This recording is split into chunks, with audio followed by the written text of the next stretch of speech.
Dawn over the English Channel. Vapor trails twist across a cold blue sky at 25,000 feet. A Merlin engine screams at full throttle. Tracers rip through the air. A voice cracks over the radio. Bandits. 11 o'clock high. A silver-winged fighter rolls hard left, sunlight flashing off elliptical wings. Above it, a darker shape dives from altitude, sleek, angular, lethal. The sky over Britain has become a killing ground. On one side, the elegant British Defender, the Supermarine Spitfire. On the other, Germany's razor-edged Predator, the Messerschmitt Bf 109. Both fast, both deadly, both flown by young men who had seconds to live or die. But here's the question history still argues about. When these two icons collided in the skies of 1940, who really won? Not just in a dogfight, but in the war itself. Let's climb into the cockpit and find out. Cloud shadows race across the channel far below. Condensation vapor coils off wingtips as throttles slam forward. The cockpit smells of hot oil and cordite. Oxygen masks press tight against young faces barely old enough to shave. A controller's calm voice cuts through static from a bunker in southern England. Vector 180. Angels 20.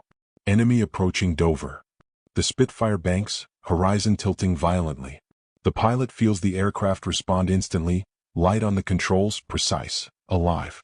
8.303 Browning machine guns wait in the wings, each capable of shredding aluminum in seconds. The Merlin engine howls at 3,000 revolutions per minute, pushing the aircraft through thin, frigid air. Then a glint. High above, a dark silhouette slices downward out of the sun. The Messerschmitt Bf 109. Smaller, narrower, purpose-built for speed and altitude advantage. Its Daimler-Benz engine runs inverted, fuel-injected, meaning it can push nose down into negative G without starving the engine. In a dive, it accelerates like a falling blade. A flash. Cannon fire. Tracers streak past the Spitfire's canopy. The British pilot pulls hard into a climbing turn. G-forces crush his chest. The aircraft responds with a smooth, tightening arc, elliptical wings gripping the air like a falcon banking toward prey. The Bf 109 overshoots. Now the Spitfire is behind him. But the German pilot doesn't panic. He pushes vertical, full power, climbing steeply into thinner air where the Bf 109 excels. Energy tactics. Discipline. No turning contest. No waste. This is not a duel of bravery. It is a duel of engineering philosophy. Britain's answer to desperation versus Germany's instrument of expansion. The year is 1940. France has fallen. The Wehrmacht stands across the channel. Hitler believes Britain will sue for peace. The Luftwaffe has been ordered to destroy the Royal Air Force before an invasion fleet can sail. The skies become the battlefield that decides whether Europe remains under the shadow of the swastika. And at the heart of it, these two fighters. The Supermarine Spitfire. Elegant, responsive, almost beautiful. Designed before the war but refined in urgency. It carries hope on its wings. The Messerschmitt Bf 109. Compact, lethal, forged in the crucible of the Spanish Civil War. It carries momentum, and the confidence of a nation that has not yet been stopped. Every morning that summer, radar operators track incoming formations assembling over occupied France. Every afternoon, squadrons scramble. Engines roar down grass runways. Wheels lift. And somewhere over Kent or Sussex, the contrails begin to weave again. For the pilots, the fight is measured in seconds. A glance at the fuel gauge. A split-second decision, climb or turn. A burst of gunfire that either connects or misses by inches. There are no cinematic speeches in the sky. Only breath-fogging goggles. Only the rattle of machine guns and the dull thud of cannon shells striking metal. The Spitfire pilot trusts maneuverability, a tight circle that forces his enemy wide. The Bf 109 pilot trusts altitude and power, strike from above, then vanish. Both are right. Both are deadly. But only one side can claim control of the air. And control of the air means control of invasion. Control of invasion means survival. So when historians argue about which fighter was superior, they are really asking something larger. Was victory decided by technical advantage? By pilot skill? By fuel range? Or by the simple fact that one aircraft fought over home soil, while the other had to cross open water to get there? Because in the summer of 1940, this wasn't just Spitfire versus Bf 109. It was endurance versus ambition. Defense versus domination. And the outcome of that clash would echo far beyond the English Channel, shaping the entire course of the Second World War. The engines climb higher. The distance closes. And the question remains. When these two legends collided in the sky, who truly won? When war erupted in September 1939, air superiority became more than doctrine, it became survival. For Nazi Germany, the Luftwaffe was the spearhead of Blitzkrieg. For Britain, the Royal Air Force was the last shield between Hitler and invasion. At the center of that aerial duel stood two machines. The Supermarine Spitfire, designed by R.J. Mitchell, was built for speed and maneuverability. Its Rolls-Royce Merlin engine produced over 1,000 horsepower in early variants, pushing it past 360 miles per hour. Its elliptical wing design reduced drag and allowed tight turning performance at combat altitude. Facing it was the Messerschmitt Bf 109, designed by Willy Messerschmitt. Compact, aggressive, purpose-built for energy fighting. The Bf 109E variant carried two 7.92mm machine guns and two 20mm MGFF cannons.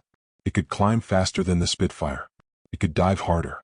And in the hands of an experienced Luftwaffe pilot, it was brutally efficient. But aircraft do not fight in isolation. Context decides wars. During the Battle of Britain in 1940, German bombers crossed the Channel daily, escorted by Bf 109s operating at the edge of their fuel range. British radar stations detected incoming raids, allowing RAF squadrons to scramble precisely when needed. Altitude mattered.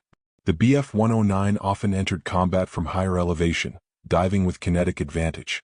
But its limited range forced German pilots to break off engagements early.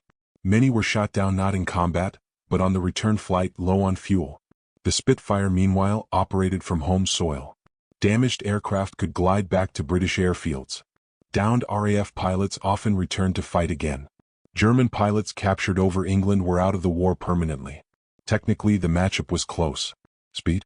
Nearly equal in early variants. Climb rate? Advantage Bf 109. Turn radius? Advantage Spitfire. High-speed dive? Bf 109. Stability as a gun platform? Slight edge to the Spitfire. But combat is rarely a laboratory test. Consider August 15, 1940, one of the heaviest days of fighting. Luftwaffe formations approached from multiple directions, believing northern Britain weakly defended. Instead, they encountered fierce RAF resistance. Spitfires tangled with Bf 109s in chaotic turning battles above Yorkshire and Kent. Contrails looped like scars across the sky.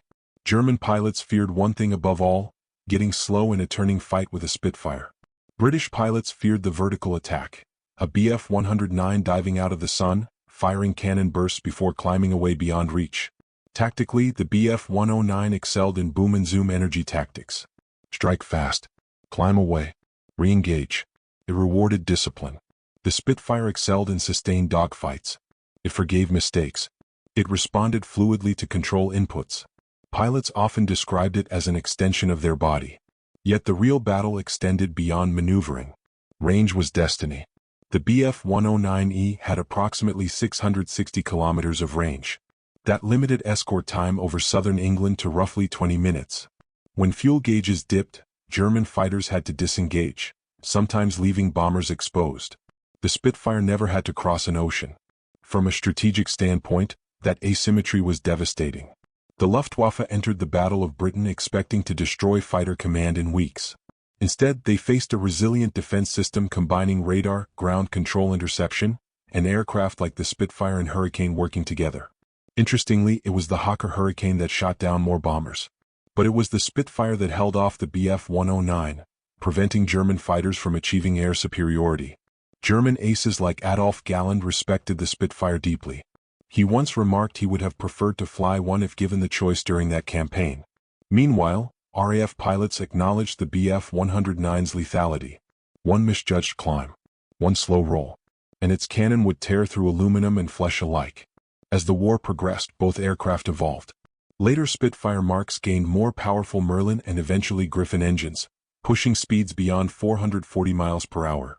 The Bf 109 received upgraded variants, F, G, and K models, each faster, more heavily armed, but increasingly difficult to handle. By 1941 and beyond, the fight expanded over North Africa, the Eastern Front, and later over occupied Europe. On the Eastern Front, the Bf 109 thrived in experienced Luftwaffe hands, racking up enormous victory counts. In the West, Spitfires escorted bombers deep into Europe, confronting newer German fighters like the FW-190. So who really won? If measured by kill ratios in certain theaters, the Bf 109 was statistically formidable. It remains one of the highest-scoring fighter aircraft in history. But if measured by strategic objective, preventing invasion, preserving national survival, and eventually supporting Allied air dominance, the Spitfire fulfilled its mission. The Bf 109 was a predator. The Spitfire was a shield. And in 1940 the shield held. The Spitfire and the Bf 109 were more than machines of aluminum and rivets. They were symbols of two opposing visions of Europe. One fought to conquer. One fought to survive. Technically they were evenly matched in many ways. Each pilot who strapped into either cockpit believed in its superiority.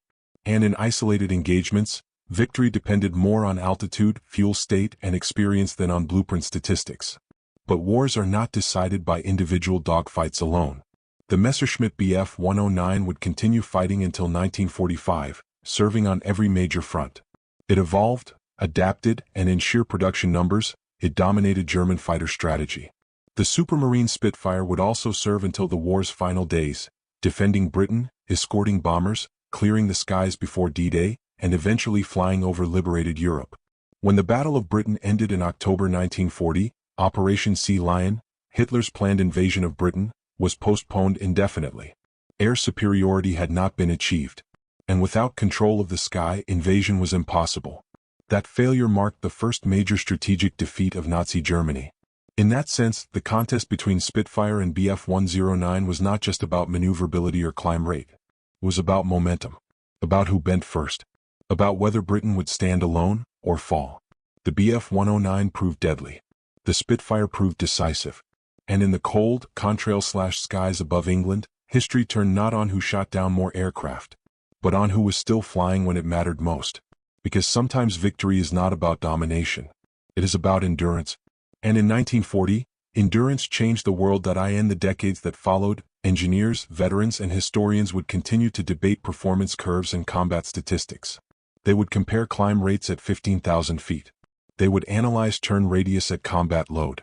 They would examine gun harmonization patterns and engine torque effects during takeoff. But numbers alone cannot explain why one summer in 1940 still feels decisive. Because what truly separated the Spitfire and the Bf 109 was not merely aerodynamics, it was circumstance. The Bf 109 was designed for offensive war. It thrived when German forces advanced, when airfields moved forward, when logistics followed armored columns. It was lethal in the opening phases of the conflict, Poland, France, the Low Countries, where surprise and momentum favored it. The Spitfire, in contrast, became the embodiment of resistance. It did not need to conquer distance. It needed to deny it. And denial was enough. When the Luftwaffe shifted from attacking airfields to bombing cities, the pressure on fighter command eased just enough. Squadrons rebuilt. Pilots rotated. The system held. Had air superiority fallen to Germany in 1940, the war's trajectory might have altered dramatically. An isolated Britain could have faced invasion or negotiated peace. The Western Front might never have reopened in 1944. The strategic bombing campaign might never have materialized in the same way. The Spitfire did not win the war alone. But it bought time. Time for American industry to mobilize. Time for the Soviet Union to absorb and counterattack in the East. Time for a global coalition to form. Meanwhile, the Bf 109 continued fighting on distant fronts, increasingly outnumbered, increasingly stretched. It remained dangerous to the very end, defending Berlin itself in the war's final days. 2 aircraft. 2 nations. 2 paths through history. One became a symbol of survival against overwhelming odds. The other became a symbol of early dominance that could not be sustained. Today, when restored Spitfires take to the sky at air shows, their Merlin engines still produce that unmistakable roar, a mechanical echo of defiance. Surviving Bf 109s, rarer and often rebuilt from fragments, remind us of how close the balance once was. Neither aircraft was invincible. Both demanded extraordinary courage from the young men who flew them. But when the test came, when invasion loomed and the sky itself became the front line, the outcome hinged not on who could climb faster or dive steeper. It hinged on who could endure longer. And in that crucible of smoke, vapor trails, and relentless attrition, endurance proved stronger than aggression. The Spitfire and the Bf 109 met as equals in design. History separated them in consequence. And above the white cliffs and gray waters of the Channel, the verdict was written not in headlines, but in the simple, stubborn fact that Britain remained unbroken. That is who truly won.